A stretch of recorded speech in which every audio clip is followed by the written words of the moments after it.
Hello friends, welcome to Nathikavinrecipes. இன்றைக்கி நாம் வாழைப்பூ கோலா உருண்டை எப்படி பண்ணுறதுன்னு தாங்க பார்க்க போகிறோம். வெஜிடபிள் கோலா உருண்டை பார்க்கலாம். நம்ம சூப்பராக இருக்கும், நீங்கள் ட்ரை பண்ணி பார்க்கலாம். நம்ம பிரியாணி இதுக்கெல்லாமே கூட சேர்த்து சாப்பிட்லாம், நார்மல் சாதத்துக்கும் வச்சுக்கலாம். நான் ஒரு பூ வாழைப்பூவை இந்த மாதிரி சின்ன சின்னதாக கட் பண்ணி வச்சுருக்கேன். அதை மோரில் போட்டு வச்சுருந்தேன். அதே மாதிரி கடலைப்பருப்பும் ஒரு 3/4 கப் எடுத்துக்கோங்க. அதையும் நான் 2 மணி நேரம் ஊற வச்சுருந்தேன். இப்போ கடலைப்பருப்பில் நல்லா தண்ணியை வடிச்சிட்டு மிக்ஸி ஜாரில் சேர்த்துக்கோங்க. வாழைப்பூவையும் தண்ணியை நல்லா வடிச்சிட்டு சேர்த்துக்கோங்க. மிக்ஸி ஜாரில் கடலைப்பருப்பு கூடவே வாழைப்பூவையும் சேர்த்து அரைச்சிடலாம். நீங்கள் கொஞ்சம் கொஞ்சம் பெருசு பெருசாக நறுக்கிக்கிட்டாலும் கூட பரவாயில்ல. இஞ்சி பூண்டு சேர்த்துருக்கேன், ஒரு 4 பல் பூண்டு, கொஞ்சமாக இஞ்சி, சோம்பு, உப்பும் சேர்த்துருக்கேன்.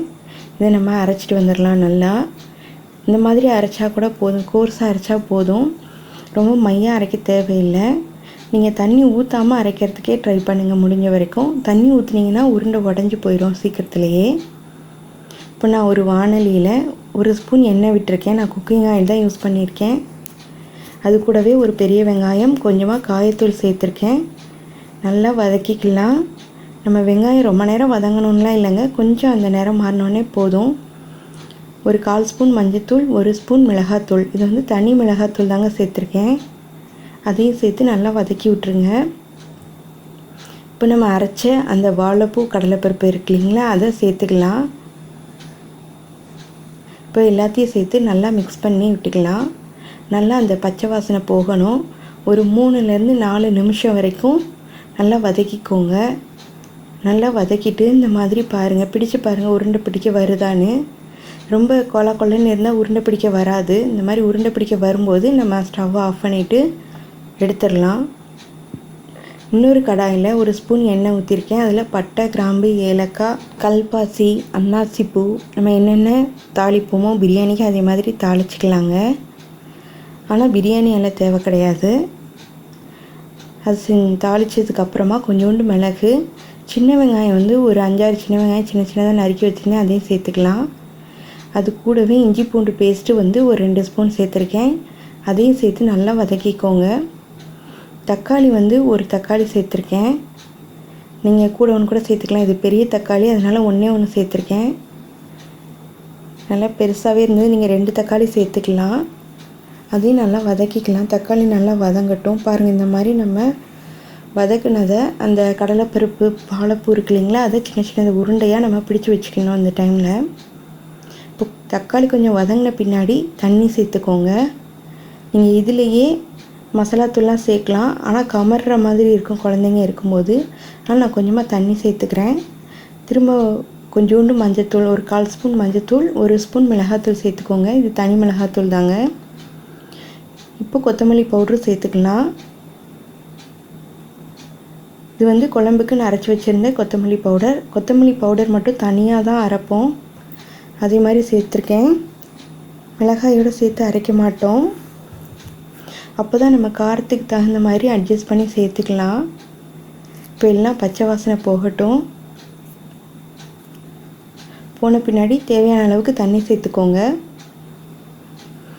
உங்களுக்கு குழம்பு எவ்வளோ வேணுமோ அந்த அளவுக்கு சேர்த்துக்கோங்க. சேர்த்துட்டு மூடி வச்சுருங்க. குழம்பு நல்லா கொதிக்கணுங்க. அப்போ தான் நம்ம அந்த பிடிச்சு வச்சுருக்க உருண்டையெல்லாம் சேர்க்க முடியும். கூடவே உப்பு சேர்த்துக்கோங்க. உப்பு நம்ம அந்த உருண்டைக்கு அரைக்கும்போது சேர்த்துருக்கோம், நீங்கள் பார்த்து சேர்த்துக்கோங்க. இப்போ நல்லா கொதிச்சிருச்சு. ஓப்பன் பண்ணி பார்த்துடலாம். நல்லா கொதிச்சிருச்சுங்க. இப்போ நம்ம சிம்மில் வச்சுட்டு நீங்கள் அந்த ஒவ்வொரு உருண்டையாக மெதுவாக சேருங்க. உருண்டை நல்லா டைட்டாக பிடிச்சு வச்சுக்கோங்க. எல்லா உருண்டையும் சேர்த்துடலாம். சேர்த்துட்டு மூடி வச்சிடலாங்க. அந்த உருண்டையெல்லாம் நல்லா வேகட்டும். நீங்கள் ரொம்ப கலந்து விட்டுறாதீங்க. லேசாக அதில் குழம்பு படுற மாதிரி சேர்த்துருக்கேன். உருண்டை போட்ட உடனே கலந்து விட்டுறாதீங்க, அப்புறம் நல்லா உடஞ்சிரும். இப்போது தேங்காயும் கசகசா 2 முந்திரி பருப்பு சேர்த்து அரைச்சிருக்கேன். அந்த விழுது தாங்க அது. தேங்காய் நீங்கள் நிறைய வேணால் நிறைய சேர்த்துக்கலாம். நான் 1/4 கப் தேங்காய் சேர்த்துருக்கேன்.